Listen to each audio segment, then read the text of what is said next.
해드리겠습니다. 욥기 42장 1절에서 6절까지 말씀.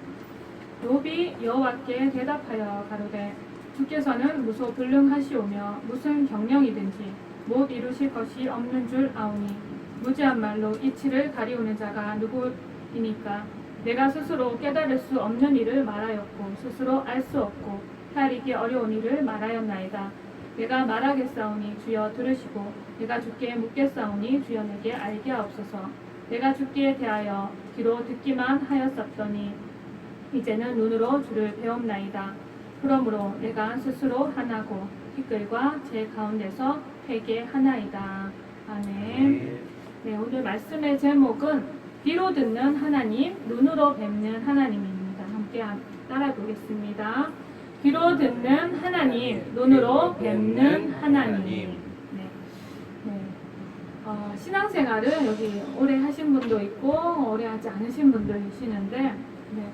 신앙생활을 오래 했거나 신앙생활을 내가 잘한다, 나름 열심을 가지고 정말 특심으로 열심히 섬겨오신 분들도 계실 거예요. 이런 상황에 놓인 분들은 경계해야 될 것이 몇 가지 있습니다. 첫째가 자기 의에 빠지는 거예요. 자기 의. 네. 열심을 해서 뭔가를 주를 위해서 한 것이 자기 자랑이 되어 있는 것이에요. 자신의 바벨탑이 되어 있는 것입니다. 나는 잘하고 있어, 나는 저 사람보다 나아 하는 교만함이 있을 수 있습니다. 이것을 항상 경계하지 않으면 치고 올라오는 것이에요. 그리고 나는 하나님에 대해서 잘 알고 있다라고 착각을 하는 거예요. 신앙생활 오래 하고 말씀도 많이 듣고 하나님을 경험해온 날들이 많으면 나는 하나님 어느 정도? 그래도 나는 잘 알고 있어 라고 착각을 하는 것이죠. 착각입니다. 착각. 그렇죠? 자기 자신을 한번 잘 점검해 보십시오. 내 안에는 이런 모습이 없는지. 네, 오늘 말씀 나누고 싶은 주인공은 욥입니다. 욥. 우리 잘 알고 있죠? 욥의 별명이 무엇인지 아십니까? 욥의 별명.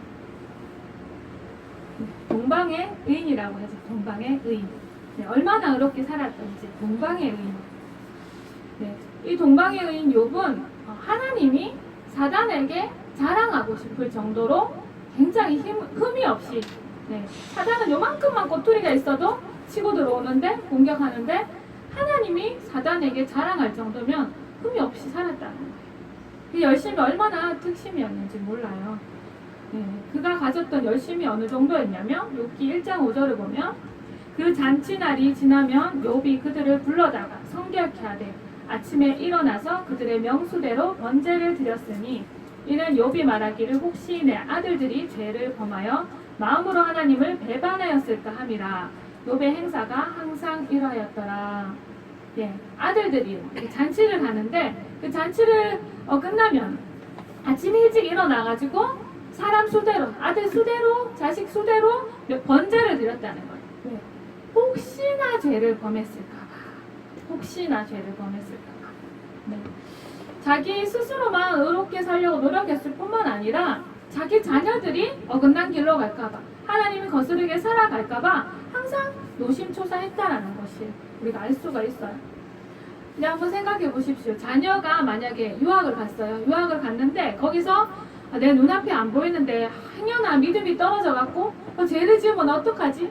하나님을 섭섭하게 하면 어떡하지? 이런 마음으로 부모가 미리 막 회개한다고 생각해 보세요. 죄가 아직 드러나지 않았는데, 무슨 소문이 아직 들리지도 않았는데 미리 회개하고 있는 거예요. 하나님, 우리 아들이 행여나 이러면서. 네, 어떻습니까? 바람직한 믿음 같아 보입니까? 그런 것도 같고 아닌 것도 같고 알쏭달쏭하죠. 그런데 죄에 대한 것은 우리가 모양도 이제 버리라고 말을 했는데 아직 죄가 드러나지도 않았어요. 자녀가 열심히 신앙생활하고 있는지도 모르잖아요. 그런데 노심초사해서 미리 회개하고 막 미리 전전긍긍하는 것은, 이것은 어떻게 보면 죄에 대해서 강박관념이 있는 것 같은. 그래. 죄 근처에는 얼씬도 하지 말아야 돼. 작정하고 아주 거기에 막 매여 있는 그런 사람인 것 같아 보입니다. 욥의 행사가 항상 그러했다는 거예요. 항상 어쩌다 한 번이 아니라 네, 항상 미리 막 조금이라도 자기나 자기 가족들이 죄를 짓지 않으려고. 네, 욥의 신앙관을 더 들여다보겠습니다. 네, 욥기 31장을 보면요, 1절에 4절. 내가 내 눈과 언약을 세웠나니 내가 어찌 처녀에게 주목하랴. 그리하면 위에 계신 하나님이 내리시는 분깃이 무엇이겠으며 높은 곳에서 전능자의 주시는 산업이 무엇이겠느냐. 불의자에게는 환난이 아니겠느냐. 행악자에게는 재앙이 아니겠느냐. 그가 내 길을 감찰하지 아니하시느냐. 내 걸음을 다 세지 아니하시느냐. 완전 포함되어 신앙이죠. 하나님 앞에서 자기가 다 드러나고 있으니까, 하나님이 다 보시니까 내가 하나님 앞에 징계를 받으면 안 되지, 내가 재앙을 받으면 안 되지. 네. 항상 그런 마음이 있었다는 거예요. 31장 23절을 보면 나는 하나님의 재앙을 심히 두려워하고 그 위험을 인하여 아무것도 할 수 없느니라. 네, 우리 오늘날 교회는 너무 하나님을 두려워함이 없어서 문제지만 욥은 지금 하나님의 재앙을 심히 두려워한다. 하나님을 어떻게 욥이 이해하고 있는지 이거 잘 한번 생각해 보십시다. 하나님은 공의의 하나님, 공의라는 것은 심판하실 수 있는, 죄에 대해서 심판하실 수 있는 하나님, 그리고 의에 대해서는 상을 주시는, 분깃을 주시는 하나님으로 이해하고 있습니다. 이것을 굳게 믿고 있어요. 사실이죠. 네. 그렇기 때문에 욥은 두려움 가운데 행했다는 것을 고백을 합니다. 31장 전체를 시간 없어서 다는 못 읽었지만 읽어보면은 악인에게는 철저히 보호하시는 하나님, 이것을 굳게 믿었어요. 그래서 죄를 짓는 것을 절대 가볍게 여기지 않았다는 것을 알 수가 있습니다. 네, 자신을 감찰하시는 하나님을 항상 생각하면서 행했다는 것이에요. 네, 그가 이토록 거룩하게 살려고 애를 썼기 때문에 그가 진짜 뜻하지 않은 고난을 만났을 때 욥이 어떻게 반응할 수밖에 없었습니까? 자기가 의롭지 않아서 너는 심판을 당하고 있는 거야. 친구들이 막 그렇게 와서 자신의 속을 막 긁어댔을 때 어떻게 하죠? 아니야, 하나님은 그렇지 않아, 나는 그렇지 않았어, 난 너희보다 나아, 이러면서 항변하고 맞섰죠. 자신의 의로움을 끝까지 버리지 않겠다고, 나는 너희만 못하지 않다라고 고백을 했습니다. 이렇게 친구들 앞에 항변을 하면서 싸웠어요. 우리가 제3자 입장에서 이 욥기서를 읽을 때 어떤 마음으로 여러분 읽으셨습니까? 그가 범죄를 많이 저질러가지고 죄를 많이 지어서 하나님께 징계를 당한다라는 생각을 안 했죠. 알고 있죠, 우리는. 그래서 욥을 응원하면서 막 읽으면서 욥의 친구들이 말하는 거 보면서 어휴 저거 이러면서 읽지 않았습니까? 욥의 편을 들면서 우리가 욥기서를 읽는 거예요. 그런데 지금 잘 들여다보면 욥에 무엇이 나타나고 있는지 우리가 한번 잘 들여다보는 거예요. 나는 이만큼 하나님 앞에 의롭게 살려고 했습니다. 내가 뭘 잘못했습니까 도대체? 하나님 제발 좀 나타나서 가르쳐 주세요. 내 친구들이 지금 이렇게 나를 막 모함하고 내가 나의 마음을 억울하게 하는데 하나님 나타나서 좀 판결 좀 해주세요. 이런 마음이 욥 안에 있는 거예요. 하나님 앞에 어떻게 우리 인간은 서야 됩니까? 사실은 우리 모두 다 하나님 앞에서 의로운 인생이 없기 때문에 죄인입니다 하면 납작 엎드려야 돼요. 사실은. 그런데 그게 아니라 지금 욥은 자기가 어떻게 살아왔는지, 하나님 앞에 얼마나 의롭게 살아왔는지 이 의를 가지고 지금 하나님 앞에 항변하고 친구들 앞에 항변을 하고 있는 것이에요. 네. 그래서 잘 읽어보면은 정당한 반응 아니야 이거? 나라도 그랬겠다. 아니 나라면 더 심했겠지. 욥은 그래도 양반이야. 이런 마음 들지 않으십니까? 욥이 뭘 잘못했어? 근데 냉철하게 한번 보십시다. 욥이 그렇게 항변한 그 자기 중심에는 자기 의가 있었다는 거예요. 자기에게 상처 주는 친구들을 향해서 쓴소리를 하는 그 가운데 나타난 것이, 드러나는 것이 나는 너희보다 낫다라는 그게 있었다는 거예요. 나는 너희의 의보다 낫다. 보면은 23절에 보면 너희 아는 것을 나도 아노니 너희만 못한 내가 아니니라. 너희는 거짓말을 지어내는 자여 다 쓸데없는 의원이라. 18절에 보면 보라 내가 내 사정을 진술하였거니와 내가 스스로 의로운 줄 아노라. 이렇게 말해요. 나와 변론할 자가 누구이라. 그러면 내가 잠잠하고 기운이 끊어지리라. 난 누구랑 변론해도 난 자신 있다.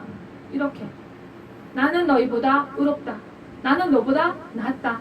나는 너희들보다 하나님을 잘 알고 나는 너희보다 하나님 잘 섬겼다. 나는 잘못이 없다. 나는 잘못한 것이 없어. 난 하나님이 나타나시면 나한테 도대체 왜 이렇게 하냐고 따질 거야. 그런 마음이 지금 있는 거예요. 인간 편에서 보면 사실 딱히 틀린 말도 아닌 것 같아요. 그죠? 욥이 친구들보다 그렇게 살았으니까 동방의 의인이 됐겠죠. 얼마나 그가 신실하게 살았습니까? 욥의 입장은 하여튼 그러했습니다. 그런데 하나님이 등장하고 나서 하나님이 그들 가운데, 그들이 대화 가운데 다 듣고 계시다가 나타나셨을 때 욥이 어떤 반응을 보였습니까? 욥이 완전히 돌변해갖고 하나님 앞에 완전히 납작이 엎어져 버렸어요. 완전히 납작해졌어요.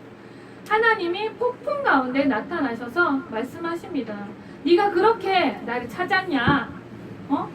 따지겠다고 나 만나면 내가 나타나면 따지겠다고 너 나한테 까불었냐? 오냐? 한번 대장부처럼 허리를 동이고 한번 들어봐라. 내가 땅에 기초를 넣을 때 넌 어디 있었냐? 부터 시작해갖고 하나님이 어떤 지혜로 우주 만물을 창조하시고 다스리시는지, 하나님의 주권이 어떤 것인지, 하나님이 얼마나 엄연하신 분이신지를 하나님이 쭉 설명하십니다. 그것은 무슨 말씀을 하시려고 하시는 것입니까? 하나님 앞에는 어떤 인생도 자기 자신을 자랑하거나 자기 의를 드러내거나 내가 이렇게 잘났어 할 수 있는 인간이 아무도 없다라는 것을 하나님께서 가르치시는 거예요. 오직 사람은 하나님을 경배해야 되는 그런 존재라는 것을 가르쳐 주신 것이에요. 욥은 하나님의 말씀을 듣고 나서야 비로소 눈이 열리는 거예요. 자기가 얼마나 미련한 죄인인지를 그제서야 깨닫는 거예요. 이전에는 그러지 않았습니다. 자기가 철저한 죄인이라는 것을 인식하고 살았던 것이 아니라 죄를 안 짓기 위해서 어떻게 하면 다른 사람보다 거룩하게 살려고 힘썼지 자기가 추악한 죄인이라는 것을 생각지 않고 살았다는 거예요. 자신이 쏟아낸 말들이 정당한 줄 알았습니다. 하나님이 나타나기 전까지는. 하나님 나한테 실수하신 거예요 라고 따지고 싶었을지도 몰라요. 그런데 조금도 하나님 나타나고 나서 따졌습니까? 하나님 앞에 따질 수 있었습니까? 한마디도 따질 수가 없었어요. 우리말로 쉽게 표현하면 제가 정신이 좀 나갔었나 봅니다. 하나님, 내가 입을 열어서 지금 헛소리를 하고 말았습니다. 이제 내가 다시는 그런 말 안 하고 입을 딱 하나님 앞에 다물고 살겠습니다. 이런 마음이 된 거 아닙니까? 하나님을 만나고 나서 제가 하나님을 아는 줄 알았는데 사실은 몰라도 너무 몰랐습니다. 하나님의 빛이 비추자마자 욥이 깨닫게 된 거예요. 그전에는 이런 자기의 존재, 이 제약된 인간의 실체에 대해서 깨닫지 못하고 열심히 신앙생활 해온 거예요. 그래서 고백하는 이 한마디가 오늘 제목이에요. 내가 주께 대하여 귀로 듣기만 하였사오니 이제는 눈으로 주님을 배웠습니다. 그러므로 내가 스스로 거두어드리고 티끌과 제 가운데에서 회개하나이다. 욥이 이렇게 회개를 했습니다. 여러분, 욥의 이 회개의 의미를 아시겠습니까? 이것이 어떤 회개인지 아시겠습니까? 욥은요, 쉽게 말하면 너무나도 종교적인 사람이었어요. 너무나도 율법적이었던 사람이었습니다. 하나님과의 관계는요, 그냥 그 상벌을 주시는 그 전능자, 그런 그 주권자 앞에서 떠는 삶이었다는 거예요. 욥에게는 하나님과의 친밀한 교제, 달콤한 사랑의 교제, 이것이 아니라 징벌하시는 하나님에 대한, 율법은 그렇잖아요. 율법은 우리를 정죄하고 죄에 대한 대가를 가르치고 이런 것을 가르쳐주는 그 율법적인 사람이었다는 것이에요. 그러다 보니까 죄를 짓지 않으려고 발버둥을 치고, 그러다 보니까 거룩하게 살게 되고, 거룩하게 사니까 자기 의가 자기도 모르게 쌓여 있었던 것이에요. 그러는 상황 속에 살다가 고난 속에 이제 친구들이 와서 자기를 긁는 말을 하니까 이제 폭발을 하는 거예요. 폭발을. 자기 의가 그때 쏟아져 나오는 거예요. 자기도 모르고 있던 자기의 모습들이 그런 극한의 상황 속에서 터져 나오는 것이죠. 자기 속마음을 드러내면서 친구들을 마음속으로 정죄하기까지. 근데 하나님 앞에서는 막 씩씩거리고 따지고 싶었고, 네. 고난이 오기 전에 욥은 자신이 이렇게 될 줄 아마 몰랐을 거예요. 아마. 그런데 고난이 어떻게 욥의 진짜 모습, 사람의 진짜 모습이죠. 우리는 더 했을 거예요. 사실 욥보다. 네, 사람의 그 본성, 사람의 진짜의 실체, 그것이 고난 속에서 다 드러나는 거예요. 그게 종교적으로 하나님을 섬겨왔던, 네, 그런 신앙심을 가지고 섬겨왔던 그런 모습들이 여과 없이 다 드러나는 거예요. 욥은 당대의 어떤 인물보다도 더 모범적으로 하나님을 섬겼던 사람이에요. 하나님도 인정하셨잖아요. 그런데 제가 그것을 깔려고 지금 이 말씀을 드리는 것이 아닙니다. 그가 악인이었다. 야, 우리가 생각하는 것보다 악인이었다. 제가 이것을 말씀드리려고 이 본문을 준비한 것이 아닙니다. 그가 단단히 잘못되었다. 제가 고소자가 아니고요. 하나님이 취해가셨을 때 고백한 것을 우리가 생각해보면 그럼 굉장히 뛰어난 신앙심을 가지고 있었던 사람이 분명합니다. 네, 주신 자도 여호와시니 취하여 가시는 분도 여호와십니다. 이런 고백을 아무나 할 수 있습니까? 그냥 바리새인들, 종교적이고 율법적이었던 바리새인들과 비교했을 때는 욥이 굉장한 신앙심을 가졌죠. 하나님을 경외했죠. 네. 그리고 자기를 단련하시면 내가 정금같이 나오겠다고 고백하면서 하나님이 어떤 삶을 다스리시는 그것에 대해서 하나님의 주권에 대해서 맡겨드리는 참 바른 신앙심을 가졌던 사람입니다. 그런데 오늘은 그 욥의 바른 신앙, 신실함에 대해서 초점을 맞추는 것이 아니라 그 초점을 다른 곳으로 옮겨서 이제 귀로만 듣던 하나님을 욥이 이제 눈으로 뵙고 달라진 이유가 그것이 뭔가, 그것을 제가 초점을 맞추기를 원합니다. 욥은 하나님을 잘 섬겼고 신실한 믿음을 가졌지만 진짜 하나님은 만나지 못한 상태에 있었어요. 그래서 참된 자유함이 없었던 거예요. 하나님을 섬기는 기쁨과 참된 자유함. 마음으로라도 범죄했을까봐 언제나 두려워서 전전긍긍하고 번제를 드리던 그런 모습을 한번 생각해 보십시오. 네, 이런 두려움은 율법 아래서 살아가는 사람의 모습을 보여주는 것. 율법 아래에 있는 사람의 모습. 예수님 오시기 이전이잖아요. 욥의 상황이. 네, 우리가 참된 사랑 안에 거하지 못하면 두려움이 어떤 행동의 동기가 되고 마는 거예요. 네, 구약 시대에는 두려움이 행동의 동기예요. 율법에 대한 처벌이 있으니까. 처벌 때문에 율법을 지키지, 내가 하나님을 사랑해서 율법을 지키는 것. 그것은 더 높은 차원이지, 더 낮은 차원에서 그렇게 하나님을 섬겼던 것이 구약 시대에는. 네. 그래서 귀로만 듣던 하나님이기 때문에 하나님에 대한 그 이미지, 얼마나 많은 오해의 이미지를 가지고 있었겠습니까? 하나님은 두려워 벌벌 떨고 아마도 의로워야 하나님을 섬길 수 있다. 이렇게 생각을 하는 거예요. 욥도. 네. 죄인은 하나님께 가까이 갈 수 없다. 우리 같은 죄인이 하나님 어떻게 섬겨? 항상 벌벌 떠는 구약의 관점이 좀 그렇죠. 그러나 눈으로 뵙고 이제 눈으로 하나님을 뵙고 나서 욥의 신앙이 완전히 달라진 그 분기점으로 인해서 완전히 달라진 거예요. 터닝 포인트가 된 거예요. 자기 의로 사는 삶이 아니라 어떻게 됩니까? 하나님의 은혜로 사는 삶이라는 것을 깨닫기 시작한 거예요. 삶이 완전히 달라진 거예요. 내가 의로워야 하나님을 섬길 수 있는 존재가 아니고 연약하고 부족함에도 불구하고 하나님의 은혜가 있기 때문에 하나님께로 가면 내가 자유해진다는 것. 이것을 깨닫고 자유하는 신앙이 되는 거예요. 하나님의 은혜를 알고 나니 더 하나님을 사랑하게 되고, 사랑하니까 하나님을 더 잘 섬기고, 사랑하게 되니까 어떻게 해요? 하나님의 말씀을 지켜 행하는 사람이 되는 것이죠. 네, 눈으로 하나님을 뵙고 나서 욥은 모든 것을 회복받았죠. 하나님께서 회복시켜 주셨죠.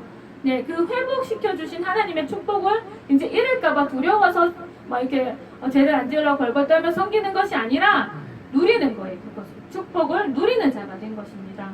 빼앗아 가실까봐 두려워하는 하나님이 아니라 하나님이 주신 축복을 누리고 기뻐하고 자유함 가운데 하나님을 섬기는 삶으로 완전히 바뀌어지는 것이에요. 이것이 귀로 듣던 삶에서 눈으로 뵙는 하나님을 섬기는 자의 모습이라는 것입니다. 제가 오늘 여러분께 말씀드리려는 요지는 오늘 이 자리에 앉아 계신 분 가운데서도 행여나 아직 하나님을 섬기는데 귀로 듣고 하나님을 섬기는 그런 신앙의 모습이 남아있지는 않은가. 네, 저에게도 일부 남아있습니다.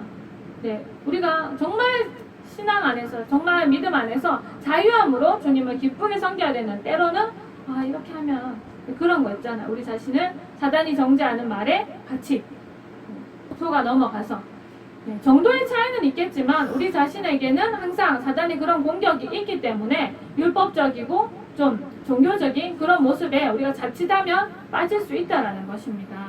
네, 주일날 예배 빠지면 하나님이 내 직장에서 잘리게 하는 거 아니야? 뭐 이런 거 있잖아요. 뭐 내가 이렇게 11조 안 하면 내가 하나님이 재정을 치신다 그러는데 다른 사람들이 한 말에 내 11조 제대로 안 드리면 하나님 재정을 치신다고 하시는데 아유 그러면 안 되지.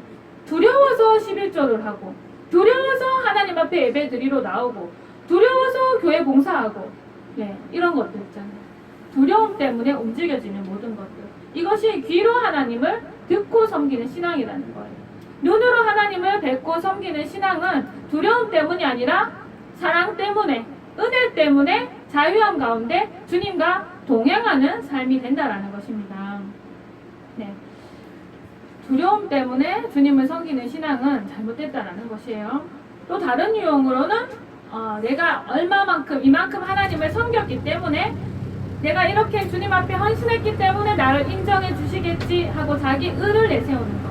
내가 이만큼 희생하면 하나님이 나를 칭찬해 주시겠지. 네. 내가 이렇게 복음을 위해서 수고하고 있지. 난 잘하고 있지. 나는 저 사람보다 낫지. 이런 저 사람 보니까 참 한심해. 나처럼 좀 살지 하는 자기 교만들. 이런 것도 버려져야 될 모습이라는 것이죠. 오늘 욥을 통해서 우리가 우리 자신의 모습을 들여다보자는 것이죠. 또 다른 유형으로는 나는 죄를 많이 지어서 하나님이 나를 사랑하지 않을 거야. 난 하나님께 이미 멀어졌어. 나는 하나님께 다시 돌아가기 힘들 것 같아. 내가 회개를 해도 용서받지 못할 것 같아. 마귀가 속이는 거죠. 네, 내가 하나님이 내 이런 모습을 받아주실까 의심하고 이런 것들이 다 율법 아래 있는 모습입니다. 종교적으로 신앙생활 할 때에 하나님 안에서 누리는 참 기쁨과 자유함과 은혜 가운데 행하지 못하는 모습들이라는 거예요. 우리 안에 이런 모습 없습니까? 네, 조금씩은 다르지만 우리가 신앙생활 할 때 자기중심적이 될 때가 굉장히 많죠. 하나님 중심, 하나님 관점이 아니라 마귀가 주는 관점으로 내가 내 자신을 보는 거예요. 네, 그러면서 하나님 내가 이만큼 이렇게 해야지 두려움 가운데 하고 다른 사람보다 낫다고 하고 또 때는 내 자신을 정죄하면서 하나님께로부터 멀어지고 이 모든 것들이 귀로 듣는 하나님인 거예요. 내가 직접 경험한 진짜 하나님 만나서 눈으로 하나님을 뵙고 자유하지 못하는 모습들이 이런 신앙생활 모습, 이런 패턴으로 나타난다라는 것입니다. 그래서 우리가 하나님 앞에서 우리 자신의 모습을 똑바로 바라보아야 될 줄 믿습니다. 하나님은 우리 자신의 모습을 있는 그대로 사랑하신다는 것이죠. 내가 의로워서 하나님을 섬기고 내가 의로워서 하나님이 나를 택해 주신 것이 아니라 은혜로 택해 주신 거예요. 내가 동방의 의인, 대한민국의 의인, 아시아의 의인 이런 존재라서 내가 하나님을 섬길 수 있는 것이 아니라 내가 하나님 앞에 목을 이렇게 꼿꼿이 들고 설 수 있는 것이 아니라 오직 은혜 때문에 가능한 것이에요. 구약시대에도 구원은 행위로가 아닙니다. 은혜로 구원받습니다. 신약시대도 은혜로 받고 착각하면 안 됩니다. 우리는 하나님이 은혜 때문에 구원받는 것이지 인간의 힘으로 하나님께 도달할 수 없는 존재예요. 율법을 잘 지켜서 하나님께 도달할 수 없는 존재라는 것입니다. 그래서 하나님이 은혜로 우리에게 찾아와 주신 것을 잊어버리면 안 되는 것이에요. 그래서 우리가 종교적이고 율법적이고 이런 모습에 빠져서 태어나지 못하면 신앙생활이 자유함을 잃어버리고 기쁨을 잃어버리고 헤매는 것이에요. 성장하지 못하는 것이에요. 우리가 욥처럼 이렇게 이제 신앙생활이 완전히 터닝포인트를 맞아서 바뀌고 눈으로 하나님을 배우려면 우리 삶 가운데 하나님이 일해 주셔야 돼요. 어떻게 일해 주셔야 될까? 우리 눈의 비늘이 벗겨져야 돼요. 비침을 받아야 돼요. 성령의 조명. 성령님께서 우리 자신의 모습을 조명해 주는 거예요. 성령님의 조명이 오면 어떤 역사가 일어납니까? 내 죄가 드러나죠. 그렇지만 내 죄를 완전히 능가해버리는 하나님의 은혜가 발견이 되는 거예요. 깨달아지는 거예요. 내가 열심히 나름대로 신앙생활 해와서 다른 사람보다 나은 줄 알았는데, 그래서 내가 뭔가 잘 되고 있는 것 같고 사업도 잘 되고 문제없이 평안하게 살아가는 줄 알았는데 알고 보니 아니었어. 내가 정말 내가 깨닫지도 못하는 내 안에 죄악들이 가득, 그게 막 성령의 빛이 막 터져 나오는데 그제서야 깨닫는 거예요. 내가 내 힘으로 정말 산 것이 아니라, 내 의로 하나님을 기쁘게 한 것이 아니라 모든 것이 부인할 수 없을 만큼 하나님의 은혜였다는 사실을 깨닫게 되는 거예요. 그래서 하나님 앞에 벅석 엎드리는 거죠. 예수님을 수십 년 믿었는데도 아직도 목이 꼿꼿하고 교만하면 비침을 받지 못한 거야. 성령의 조명은 자기 자신이 얼마만큼 부패한 존재인지를 깨닫지 못하고 살아가니까 그렇게 되는 거예요. 욥이 동방의 의인이었지만 자신의 속 깊은 그 부패함을, 인간의 그 모든 연약함들을 완전히 인정하고 하나님 앞에 항복하고 사는 삶이 아니었던 것처럼 깨닫는 거예요. 우리가 그것이 깨달아져야 진짜 기쁨이 오고 진짜 자유함이 오고 진짜 예수님 믿는 것이 살맛 나는 거예요. 그것이 아니라면 아직도 기로 주님을 듣고 이렇게 신앙생활 하면요, 주일날 예배 드리러 나오는 것이 힘든 거예요. 심이에요. 어떨 때 꼭 이렇게 해야 돼, 이렇게까지 해야 돼, 이번 달 좀 쪼들리는데 꼭 11조 해야 돼. 이게 그냥 11조 그래도 안 하면 큰일 나지, 하나님 더 재정으로 두드려 패면 어떡해, 내가 이렇게 성실하게 주님 안 섬기면 어떡해, 지금 주신 이 평안 하나님 가져가시면 어떡해. 두려움 때문에 하나님을 섬기는 것은 아직 이침을 받지 못했기 때문에, 아직도 종교적인 모습, 율법적인 모습에서 자유하지 못하기 때문에 그렇게 되었다는, 그렇게 살고 있는 모습, 우리가 깨달아야 되는 것입니다. 철저히 하나님의 은혜밖에는 없다는 사실을 우리가 깨닫고 이 시간 기도할 때에 하나님, 내 자신의 모습을 진짜 바로 직면할 수 있도록 하나님 성령께서 조명해 주시기를 원합니다. 내가 알고 있던 예수님, 경험해왔던 예수님, 이 차원을 넘어서서 정말 하나님의 은혜가 나를 완전히 감싸서, 성전에서 물이 차서 발목까지 차고 물까지 차고 허리까지 차고 막 온몸이 다 잠기는, 우리가 완전히 잠겨야지만 그제서야 하나님 앞에 진실로 감사가 나오고, 진실로 하나님 앞에 모든 내 숨쉬는 이 한 끝에 이 이것도 하나님의 은혜 아니면 쉴 수 없다는 사실을 우리가 깨닫게 되는 것이에요. 조금이라도 주님 앞에 우리를 자랑하지 못하는 존재가 되는 것입니다. 이런 참 신앙으로, 정말 눈으로 하나님을 배우는 신앙으로 나아가시기를 축복합니다.